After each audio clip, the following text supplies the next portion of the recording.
I'm Tyler Austin from Gungnir Strategic. Thank you so much for watching. So this is going to be episode 3 of my CQB breakdown series, where I take videos of CQB online and I break them down. For my first episode, I did GBRS and the St. John Parish SWAT team. Episode 2 was a video from this group called Vanilla Gorilla. It was their 5-man deliberate CQB video or something along those lines. And for episode 3, I'm going to be breaking down a video from Orion Training Group. I'm sure many of you are familiar with that company, and this is their CQB in a mansion video. But before I get to that, because I know people are going to be asking, this shirt is from Die Free Co. This is their brain noodle shirt. If you like it, you can pick one up at diefreeco.com, and if you use code Gungnir, you can save 10% off your order. I dig this shirt, and I know you do too, so if you're interested, go check them out. Links down in the description below, of course. So with that being said, let's just go ahead and dive on into it.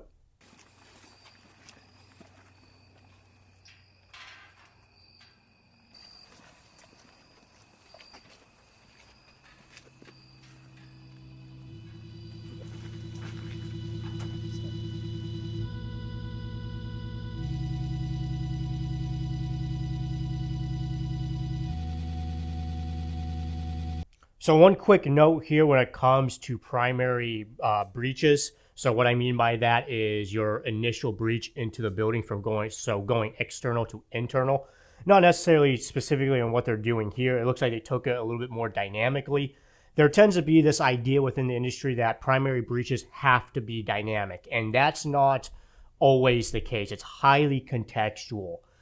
Sometimes you do want to make it more dynamic because you want to get the team as quickly into that structure as possible, because there's a lot of possibility for external threats. So as an example, let's just say you're doing a raid in like the middle of a village somewhere, maybe it's like a capture kill mission or something like that, and that village isn't terribly friendly towards you, so therefore there's a possibility that you might be engaged from adjacent buildings. Then in that circumstance, the external threat factor is relatively high, so you would want to get that team internal fairly quickly. However, let's just take a completely another context. Let's say there's a SWAT team doing a HRW on a residential house. Chances of them being engaged from a adjacent house is extremely low. Even with like the windows, like the second floor windows, let's just say, of that house, you're probably going to have a bro in the turret of a Bearcat holding sniper overwatch over those windows. So in that context, the external threat factor is almost non-existent. So in that context, there is no driving rush to get that team internal into that building as fast as possible. So it's all very contextual. I'm not saying that they should have done this differently. It was just something I noticed and something I wanted to make a comment about, if you will. So anyways, let's move on.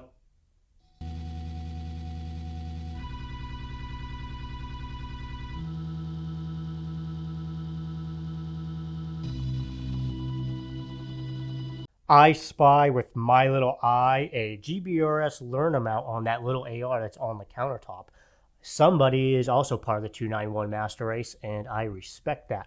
Anyways, so one thing I really noticed here is that number 3 guy, he was really up on that, on the left-hand guy's ass. He was really crowding his space. And on top of that, he dropped his rifle for a few seconds to hold on something.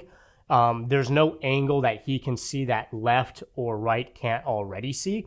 So that was kind of pointless. But really the big issue here is he's not maintaining 360 security as best he could. He should be holding rear, because there is dead space behind him. He should be being useful and actually holding rear security. Even though this is obviously a really small element, only 3 guys, 360 security should be maintained as best as possible. Now, sometimes you might have to drop it occasionally because something's a higher priority, but generally speaking, if possible, 360 security should be maintained. Anyways, let's move on.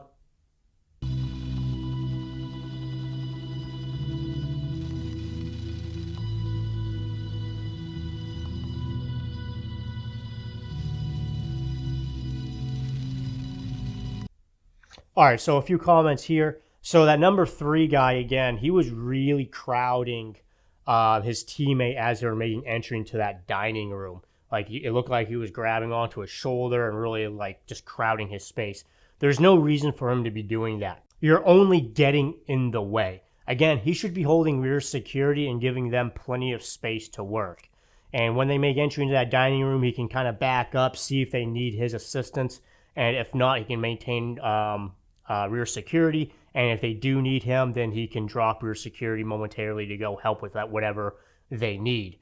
But being directly up on people's ass, it's never a good idea. Again, you're only in the way and you're only crowding their space. When they made entry into that dining room, they had 2 closed doors and then that one open door on the right. That looks to be a small bathroom because there's like a floor mat on the ground. And it looks like there's a countertop. So from what I can see, it looks to be a bathroom, which means it would more than likely be a short room, i.e. a small room. The middle guy and the guy on the far left wall, they did an exchange, and the guy in the middle made entry into that open door. Now, my big issue here was when they did that exchange, the left guy put himself literally directly in front of that closed door. And that's a really dangerous position to put yourself in.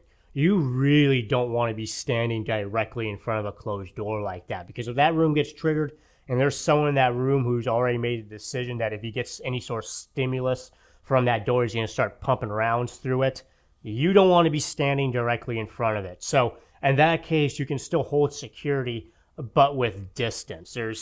You don't have to put yourself directly in front of doors like that to hold security on them. In fact, that is not ideal. That's something you really want to try to avoid because it's very dangerous. Now, one other comment I would make here too is, again, they're giving up 360 security for a problem that really can be solved with just 2 guys. Now, as a general principle, you want 2 people to make entry into a room. However, you can bend the rules a little bit, particularly in residential structures and when you're dealing with short rooms like bathrooms, because you really don't need 2 people to clear those rooms. They're short, they're small, and you really don't gain any benefit from driving 2 people into that room. So really, you can just put 1 guy in there to clear it. It's not wrong that they put 2 people in there, but it's one of those things where I probably would have preferred to maintain 360 security. So have 1 guy hold on the closed doors, 1 guy clear that short room, and the 3rd holding rear security. I personally think 360 security would be more preferable than putting 2 people into that short room. One thing I do like about this is the guy who did put himself in front of that door, at least when they made entry, he backed up into a threshold and didn't just stay in front of that closed door. So at least he advanced his position, so to speak, or put himself in a better position. So that was good. But yeah, that's really what I have to say about that particular moment. Anyways, let's move on.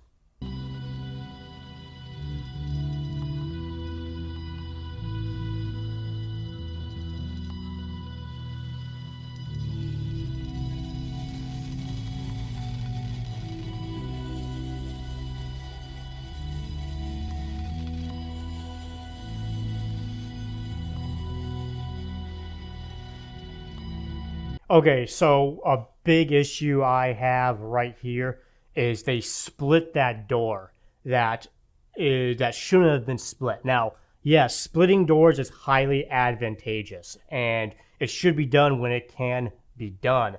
However, there are doors where you don't want to split, and that is definitely one of them.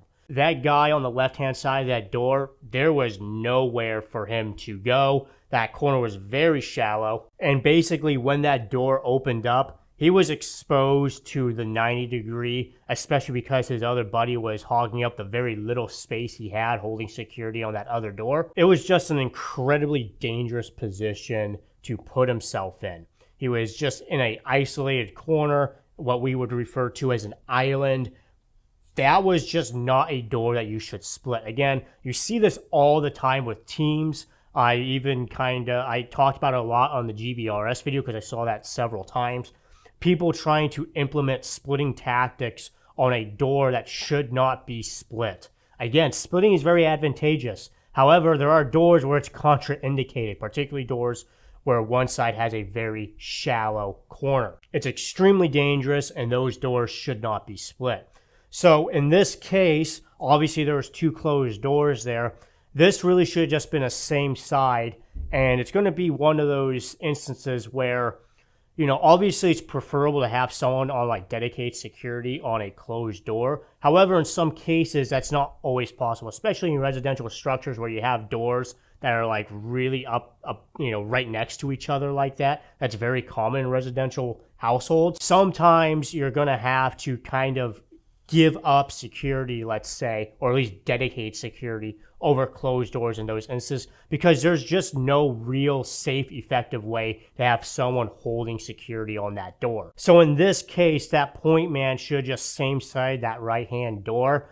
And as he's working that, he can kind of have 50% security, if you will, on that closed door. And he will just have that entry a little bit more expedited into that room with the door that he opened.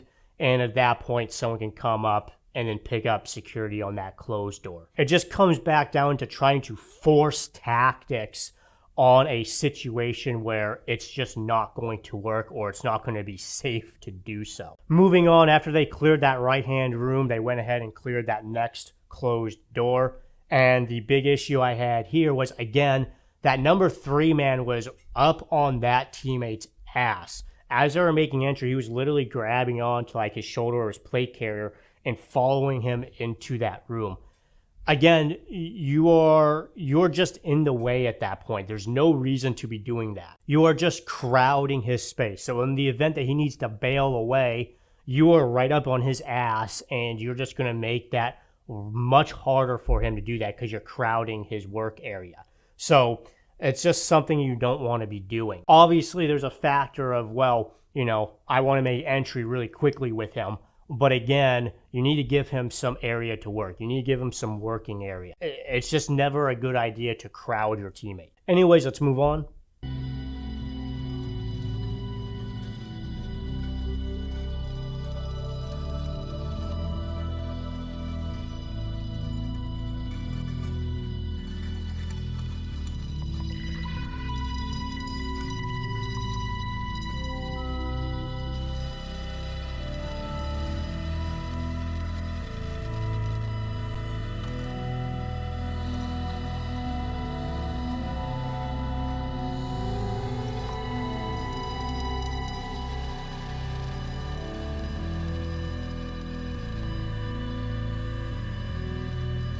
Okay, real quick there, particularly at the very end.